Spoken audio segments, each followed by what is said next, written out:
Once again, a pleasant Easter morning to everyone.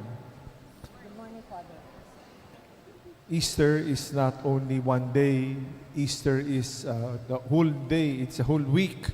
We call it the octave of Easter. So araw-araw, Easter Monday hanggang Easter, the next Easter Sunday, which would also happen to be Divine Mercy Sunday, is a one-week celebration. Hindi kayang isang araw lang eh. So 8 days, octave na tinatawag. And we thank God for the most important celebration of our faith. What is central, far more important than Christmas. No? Iba yung Pasko, iba yung Pasko ng muling pagkabuhay. Kaya ito'y napakahalagang araw. Bakit? No? Bakit? Kinakwento ko kagabi, ulitin ko yung kwento ko kahapon. Ginugoogle ko nung isang araw, what is the most painful experience of a human being? No? What is the most painful? Ang lumabas sa Google, giving birth to a child, yun ba yung pinakamasakit? Ang pag-anak? No? Sa palagay nyo, that is the worst pain, human pain there is. Lumabas, migraine, nabalian ng buto, na may stroke, no? Yun yung lumabas, nung nilagay ko what is the most painful. Pero hindi naman yun ang tinutukoy ko eh. Pero yun yung lumabas, di ba? So nilagay ko, what is the most difficult situation a human being can experience, no? Doon lumabas yung kamatayan, lumabas regrets, so many regrets, natanggal sa trabaho, heartbroken, no? Breakups, di ba? Yun yung mga pinakamasakit na karanasan. No? So, sabi ko, yun yung hinahanap ko. At yun nga ang naranasan ng ating Panginoong Hesukristo 1 million times more. So, naranas niya lahat ng both the physical pain. Wala nga sinabi yung childbirth eh, sa rinanas ng Panginoon si Kristo. Kasi nung he suffered, imagine, he was scourged. He had this crown of thorns. He had to carry the cross. He had to be in front of everybody, to be humiliated. No? Sa totoo lang, ang crucifixion nakahubad para total humiliation. Walang saplot is how crucifixion was done during the time of Jesus. So complete humiliation. So the pain is unbelievable to hang on the cross for 3 hours. No, from 9 in the morning till 3 o'clock in the afternoon. No, so to be on that little by little grasping for air is truly the most painful physical experience anyone can experience in this world. Not only that, he also experienced betrayal, no, dying on the cross, to be in front, to see, imagine your mother seeing you being tortured, seeing you die unti-unti. No? All the possible kinds of difficulties naranasan ni Jesus. No? Naranasan niya. Kaya lahat ng karanasan natin, lahat naranas niya eh. Inako niya para sa atin. And because of that, He showed us how to die. To die, but then He guaranteed us hindi naman nagtatapos sa kamatayan. Nagtatapos sa muling pagkabuhay. Yun ang kaya napakahalaga ng ating pinag-iiban ngayon. What is central? Hindi nagtatapos sa kamatayan. It does not end there. It ends with life, eternal life after. Katulad nga nun, katulad ng kwento ko rin na isang araw, may kausap akong teacher na nawala ng trabaho. No? Isa sa, nung ginugol ko nakalagay yun eh, natanggal sa trabaho, no? Napakahirap naman talaga biglang alisin ka sa trabaho, no? One of the more difficult things, no? So inalis siya sa trabaho. Pagkatapos yun, yung anak niya na bully, na depress, nagpakamatay. Ang dami-daming nagpapakamatay, ano? So imagine yung dinanas ng yung ama. At the same time, yung asawa niya may cancer. So imagine, sabi niya, wow, ano ba itong nangyayari sa akin? Sabay-sabay, no? Sabay-sabay na mga niraranas na paghihirap. So kinukwento niya sa akin, naku, ang tagal-tagal namin nag-uusap, no? Hanggang sa sinabi niya, dati, pag tinatanong, sino ako? Ang sagot ko, ako isang guro sa isang napaka-prestigious na paaralan. No? That is always his identity is very much linked to what he does. I am a proud teacher. No? That is his identity. Inalis. Wala na siya, hindi na siya teacher ngayon, di ba?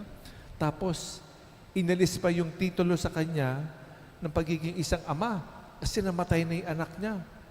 Tapos pa kayong kanyang isang titulo na asawa, baka pati yun, mawala na rin. Yung kanyang kalakasan, ang kanyang health is also not the best because of all the experiences happening to him. So bakit pati yun mawala, no? So pag inalis na yung pagka-teacher niya, ano na lang matitira sa kanyang titulo? Wala na. Ano na lang matitira? Kaya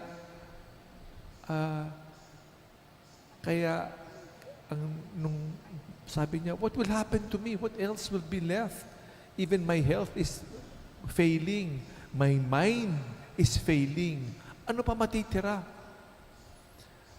Then I mentioned to him, yung ating pananampalataya na lang matitira. Yung ating identity is the last and only thing that will remain.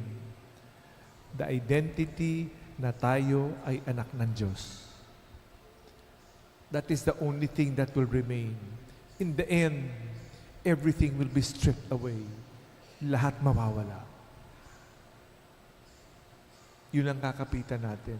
Kaya nga, kahapon, kagabi, meron tayong adult baptism, no? A very beautiful convert. Yesterday, a beautiful celebration. And I explained, again, I would repeat again that same beautiful picture of the baptismal font. Sa baptism, dati, ang binyag, nilulublob sa tubig. Kaya nga itong baptismal font natin, meron lumulubog eh. Dati nilulubog sa tubig. Bakit nilulubog? Para tayong nilulubog. Para ngayon may steps to eh. Lumulubog. Pag lumulubog tayo, we die with Christ. So that when pag nilubog sa tubig, inangat, we rise with Christ. Umaangat tayo. So every time we die, we rise. Again, over and over, we die with Christ, we go down, nilulubog sa tubig, at inaangat. Pag tayo nilubog sa tubig, every time we die, we are broken, we are sad, we are miserable, we are empty, we are nothing. It is when Christ is alive in us. Walang pride, walang ego. When we are broken, Christ is most present in us. Because when we are proud,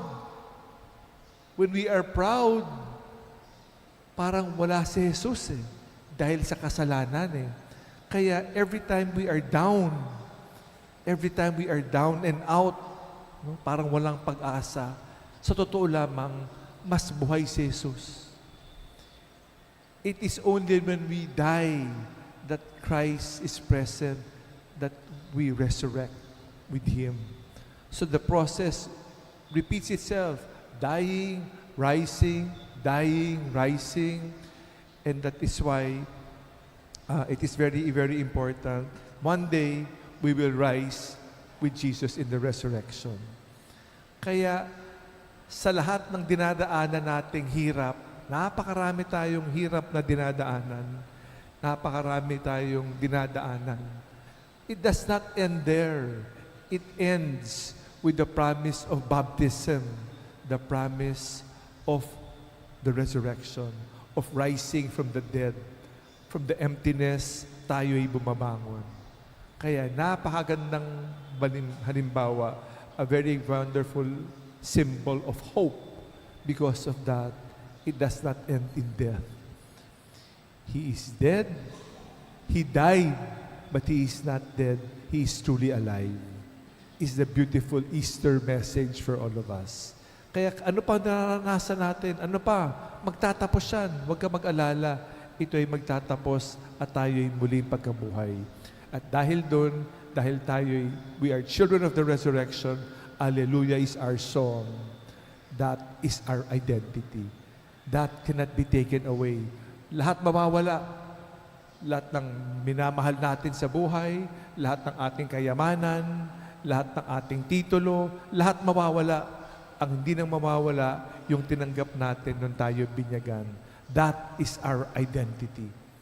That is why, again, we reiterate every first, di ba? The most important day of our calendar in the 365 days is not Christmas, but it is Pasko ng muling pagkabuhay. Ang Pasko ay pagtawid, no? From death to life. Remember, in the Old Testament, ang Pasko, yung mga merong dugo ng tupa sa pintuan ng mga Hudyo. No? Pag meron kang dugo ng tupa, yung anghel ng kamatayan, lalaktawan yung bahay mo, yung pintuan mo. Pass over sa lumang tipan.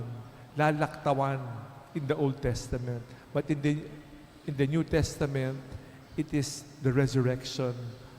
Pasko ng muling pagkabuhay.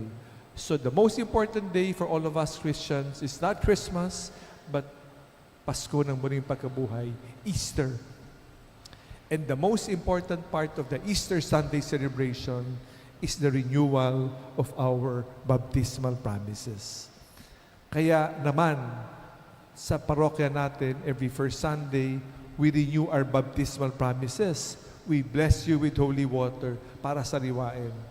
Every Sunday is a mini Easter, a small Easter, kung saan sinasariwa natin yung ating pangako sa binyag, tinatakwil natin ang kadiliman, si Satanas, at sumasampalataya tayo sa Ama, Anak, at Espiritu Santo. We renew to give us the strength to be able to overcome the pains, the difficulties, the dyings, the regrets, the sinfulness. Kaya natin bumangon. Kayang-kaya natin bumangon. It gives us hope to continue whatever difficulties there are in life. Dahil buhay ang Diyos, buhay tayo, merong pag-asa. Alleluia is our song. That is the good news. That is why Easter is central to our faith. Salamat sa Diyos. Buti na lang may Easter. Buti na lang we are promised a glorious ending in our lives. Thanks be to God. Maligayang pagbati ng Pasko ng muling pagkabuhay.